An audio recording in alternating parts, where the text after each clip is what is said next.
Technomancer, we've seen like a sneak peek trailer, which is really, I want to know what it is. I think it's a sequel to another game, but it looks pretty cool. Technomancer. If we can play like someone who's like Gage. If you guys never played Borderlands 2 and played Gage, you're missing out. She's an amazing character. Then we got a tiny little Battleborn trailer. I'm jazzed about this game. I'm gonna be playing the shit out of it. Again, I love the idea of building a character, you know, building something from nothing. I love that.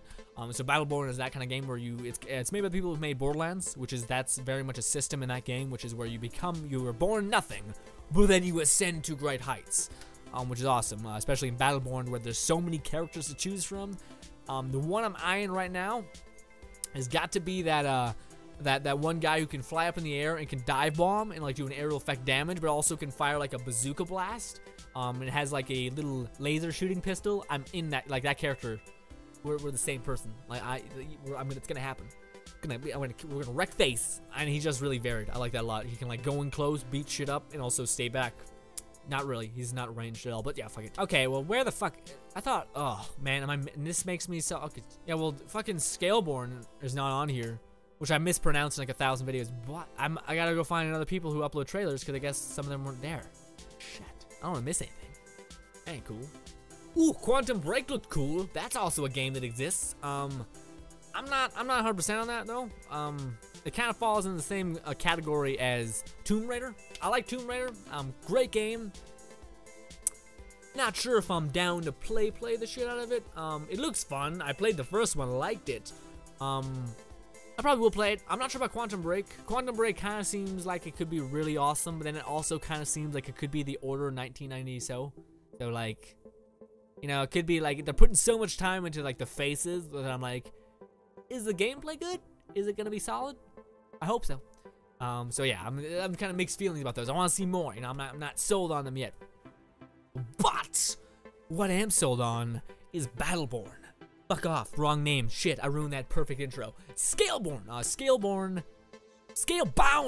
Shit. Damn it.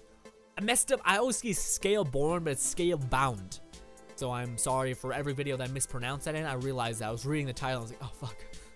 I said that in like 3 videos that it was not the right name. Anyways, alright, so Scalebound looked...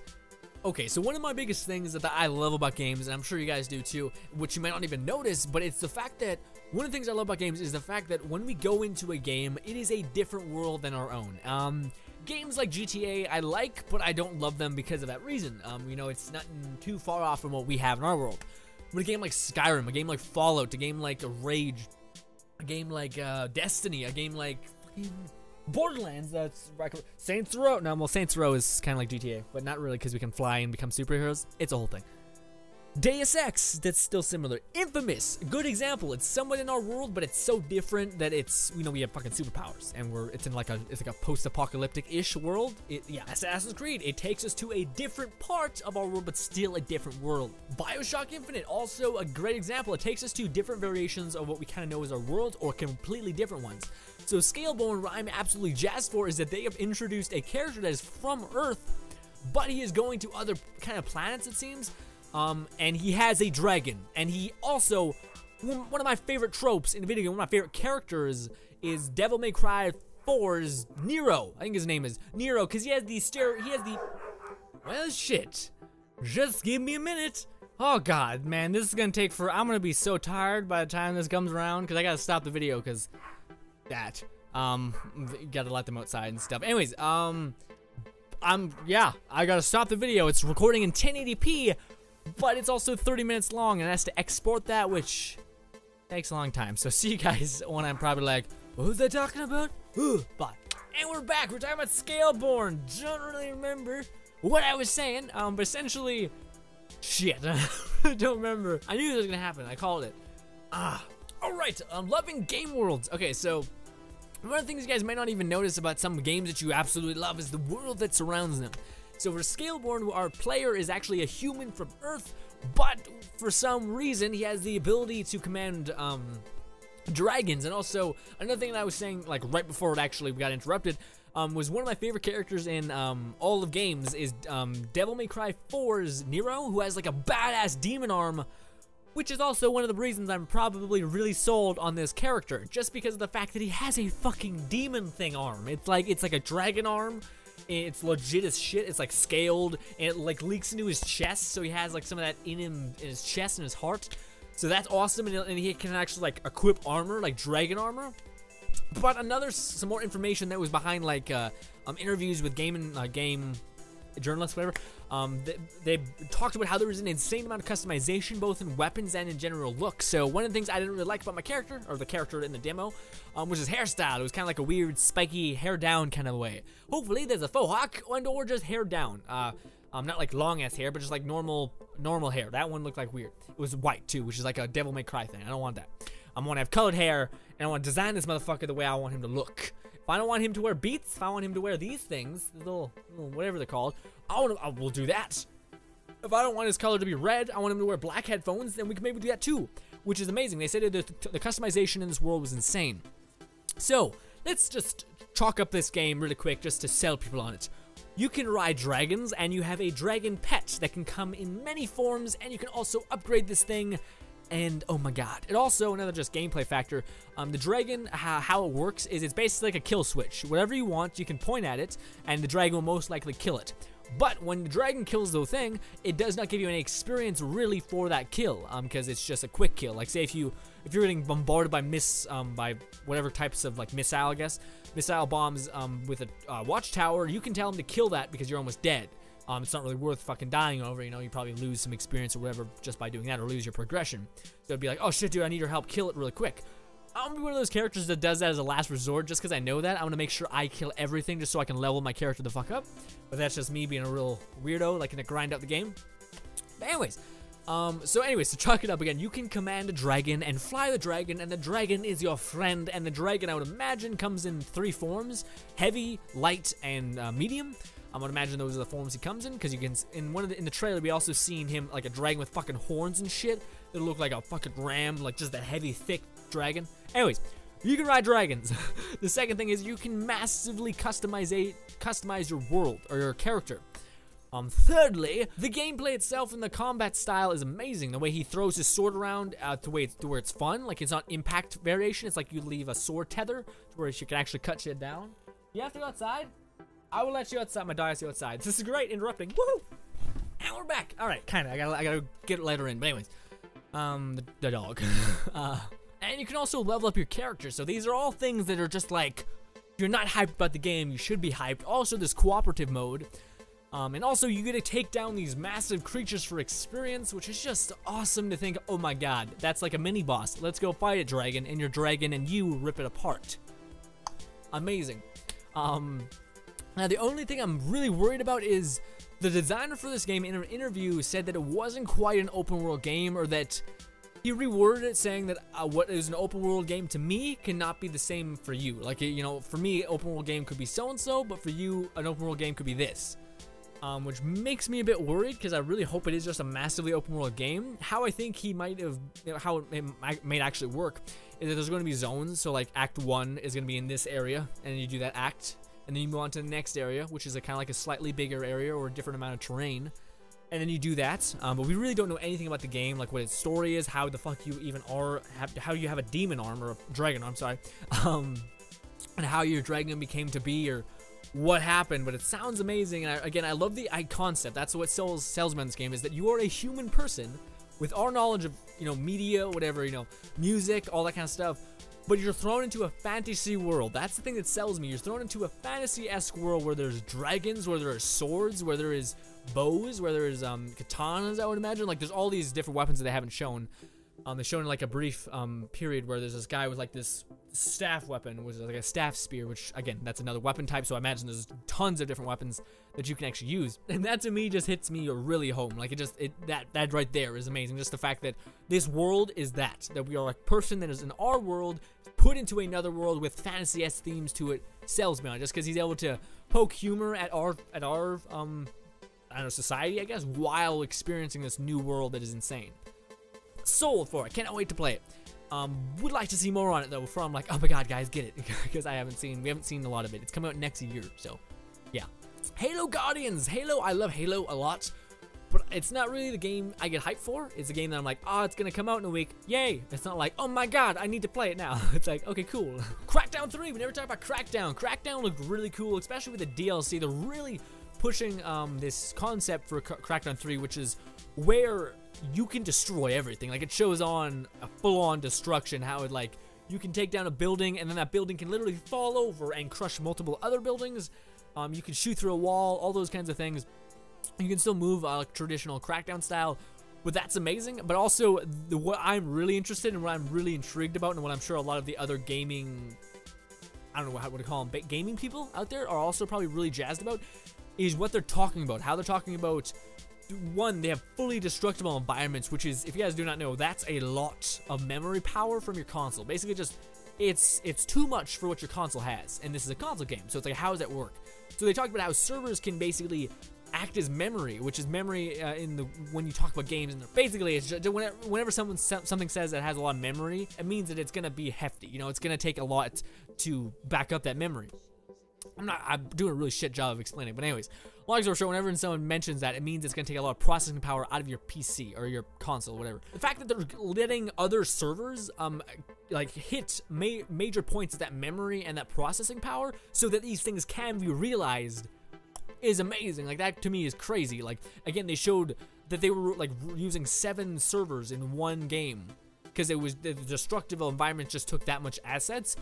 But that's amazing. If a game like Destiny could do that, or if a game like Fallout could do that, where they basically hand off processing power to you having to plug in an internet cord to your PC to have like a completely no loading screens, would be amazing to me. The potential behind that is crazy. For you to be like, hey, if I'm playing Fallout and I don't want any loading screens whatsoever, if I just plug in my internet cord, the Xbox's servers or PS4's servers can process some of that memory, and I have no loading screens anymore. I'm sold. That's amazing if that could be possible. And yeah, just the possibilities behind all that just makes me like, oh my god, phenomenal. Like, please give it to other companies so that this can happen.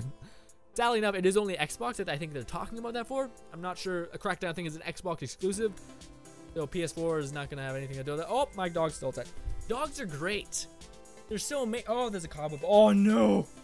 Let me talk about my story really quick. Dogs are great because my dog, she just wrapped, not my dog I'm looking after, wrapped the cord around a pole and shit, a bunch of other stuff. So I had to go unravel it. Meanwhile, there's tons of cobwebs all up in that shit. Yeah, now I'm gonna get up and dust myself off. That's not cool. Not a fan of spiders. So we talked about Crackdown, how much potential that game potentially has for the processing power behind it. Star Wars Battlefront, we've seen a lot of flying gameplay. I'm not really into the flying thing. Mainly, if I do play the game, I'm gonna play it on the ground. I'm not gonna play it in the sky because it's just not my thing. But yeah, I don't like flying games. I don't like flying simulators either, unless you're like a superhero flying through the air. Somebody just fucking barking. Doing the same shit. She's going fucking around that pole that I just had to unravel. Great. Because I let my other dog out because she was like, oh, I have to go out. I have to pee. No, I'm just gonna mark my territory. Boosh, my face. Oh shit, Mirror's Edge Catalyst. That's something we didn't talk about. Man, does Mirror's Edge Catalyst. I'm excited about every game. Every game right now looks really good. Potentially because we have no games right now. We're in the dry spot of the month. Isn't that stupid? Why don't game designers be like, you know what? There's no games coming out on this month. We could sell potentially a lot more games if we just move the release to our game to this month. Like, I'm surprised that people, like, anyone who's releasing a game the month that Fallout comes out, you're fucking stupid. You're like the stupidest person ever. I'm completely happy that Mad Max Siege or Stronghold, that's what it is coming out like next month. That's awesome to me. That's perfect. Like, that's A-class perfect to me. Anyways, back to Mirror's Edge Catalyst. Mirror's Edge Catalyst, it's really good. If you guys don't know anything about the game, it is essentially an open world Mirror's Edge game with parkour. Which sounds awesome, but also kind of, I love that idea, but I also would like the idea for there to be weapons. You know, your fists are your greatest weapons, that's what they're saying, and your momentum is also one of the greatest weapons that you potentially have. But, I don't know, I kind of like the idea of you running, like, you know, wall running and then shooting someone in the face, although that's not really possible probably, but it'd still be cool to happen. But then again, we have Titanfall for those kinds of games, so Mirror's Edge is going to be a clean slate on something that's not really been done before. Just a first-person parkour game, which they look like they have nailed, like they have to nail the parkour or else the game falls apart, because that is what the game is made up of. So definitely jazzed about it. The game looks freaking beautiful, like really crazy. Like it's gonna be one of the spitting images of a next-gen game in terms of quality, but also gameplay. The Order kind of fucked that. Like they were like, we got all the graphics in the world, but the game is there's no game. It's a movie. But we're not Uncharted, because Uncharted's great and it's a movie, but it's also a great game. I think that's it. Yeah, Mafia, Destiny, the Dark Souls, the Attack on Titan, the Destiny more Fallout 4 apparently. Bigger battles, better shooting. Oh right, Fallout 4 also got shown in behind closed doors, so we just gotta have. We're probably gonna get gameplay soon, so there's that, I guess. But anyways, what they talked about is how the guy who was talking about what he's seen. A lot of the Fallout stuff that's new is really dynamic. Like Todd Howard, the creator, the lead of the game, talks about that word dynamic a lot, which all that means is it happens more realistically or more believable. Oh god, my throat. So basically, the person that's seen the trailer talked about how there was ghouls. Ghouls just weren't just sitting there and popped up and looked and like, oh, I'm waiting here forever for you. Nah, it wasn't weird like that. Ghouls literally started crawling through the windows, which first of all just sounds like horror shit. Like I feel like a person that makes a scary mod for Fallout 4, it's just gonna be very easy to make creepy. But anyways, there was like all these ghouls crawling out of like the sinkholes and by sinkholes I mean the sewer system, like those little grates. Also broken down windows and shit. I was just like, that's gonna be awesome. Also horrifying, but cool as well. And then also there was some other news where you could potentially become a ghoul in Fallout 4. Just some random speculation of a picture that we were seen as. When I say we, I mean community of Fallout people who like Fallout. And yeah, everything I've already talked. I made another video talking about Fallout stuff, which is pretty much just confirming stuff we already know, like how radiation, how it works is it takes a chunk out of our health instead of taking a negative to our stats. Oh, another thing about Fallout, Fallout's gonna have no level cap, so you can just essentially play to your heart's content. But I'm not sure if that also means that, because how it works, it's basically like a perk system. How I think it is, how I was explained to it. You have your core stats, which is strength, charisma, intelligence. You have all those. There's many more, of course. But anyways, the more you put points into those said stats, the better perks become available. So for instance, if you put a ton of perks into agility, which is focused on guns and such like that, and you're reacting to things quick and your stamina and all, there's going to be perks that you're going to be able to acquire because you have such a high agility. So I believe if you keep leveling and leveling, you're going to have the max everything, max stats, so you're potentially having all the perks, and if you level to a certain amount, you can potentially have every perk in the game, so you can essentially become like God mode, which I am all for. That sounds amazing to me. So I'm super jazzed about that, and yeah, I think that's all that Fallout news we have. Probably there's more, of course, but that's not the video for it. I go on and on about Fallout. You best not ask for that. Yeah, guys, that's gonna go and end this video. So thank you guys so much for watching this. This is probably broken into like 3 videos, maybe more, because I don't want them to be too long. It's just supposed to be me like getting my thoughts out on everything and telling you guys like some information about them, in case any of you weren't locked into Gamescom. All right, so the outro, that's what we were trying to do. Anyways, guys, thank you guys so much for watching. As always, this has been just kind of a rundown of all the games that I'm jazzed about. Nevertheless, guys, thank you guys so much for watching. As always, this is gonna go ahead and end this video, and please tell me, guys, what is the game that you're most excited for that is coming from Gamescom? It could be a game we already know about, like Fallout 4, good choice. Scalebound for me, that looks really cool to me. Assassin's Creed Syndicate, tons of games that are coming out. We talked about a lot. I needed help for the trailers because there was so many. But nevertheless, guys, thank you guys so much for watching as always, and later, guys.